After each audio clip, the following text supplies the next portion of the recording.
मुंबईचा राजा म्हणून गणेश गल्लीतला गणपती ओळखला जातो। पहिल्या दिवसापासूनच या राजाच्या दर्शनाला भाविकांनी गर्दी केली। यंदा बद्रीनाथ मंदिराचा देखावा इथे उभारण्यात आलाय। त्याचा आढावा घेतलाय आमचे प्रतिनिधी देवेंद्र कोल्हटकर यांनी। मुंबईचा राजा म्हणून गणेश गल्ली इथल्या लालबाग सार्वजनिक उत्सव मंडळाचा बाप्पा प्रसिद्ध आहे।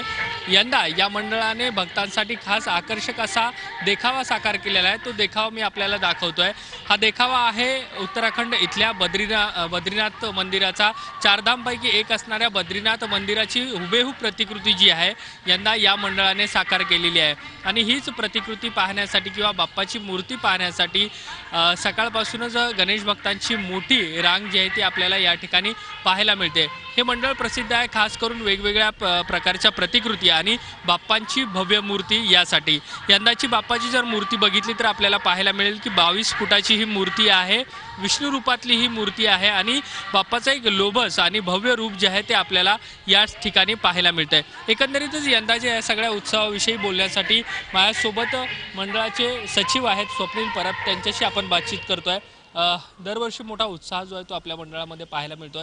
यंदा कशा पद्धतीची तयारी केलेली आहे आणि मोठ्या संख्येने येणारे भाविक पाहता कशा पद्धतीची व्यवस्था असेल? मुंबईच्या राजाचं यंदाचं 89वं वर्ष आहे आणि दरवर्षी काहीतरी वेगळं दाखवण्याची संकल्पना मंडळाची राहिलेली आहे। तर यावर्षी बद्रीनाथ मंदिराचा देखावा आम्ही भाविकांसमोर साकारलेला आहे। यंदाचं आणखी काय उत्सवाचं खास आकर्षण असेल? दरवर्षी कसं असते, आम्ही वेगवेगळी संकल्पना राबवत असतो। तर आरतीची एक अभिनव संकल्पना आम्ही गेली 8 वर्ष राबवत आहेत। जे मुंबईचे खरे मानकरी आहेत, जे समाजाची सेवा करतात, समाज ज्याचं काहीतरी देणं लागतं पण ते दुर्लक्षित घटक होऊन जात आहेत। उदाहरणार्थ मुंबईचे पोस्टमन आहेत, डबेवाले आहेत, वृत्तपत्र विक्रेते आहेत, भारतीय रेल्वेचे मोटरमन आहेत। तर अशा व्यक्तींकरता आरतीचा मान आम्ही देण्याचं ठरवलेलं होतं आणि गेली 8 वर्ष आम्ही देत आहोत।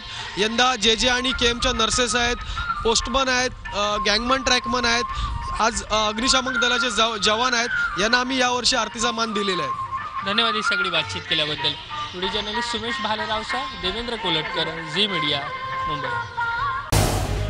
झी 24 तास रहा एक पाऊल पुढे।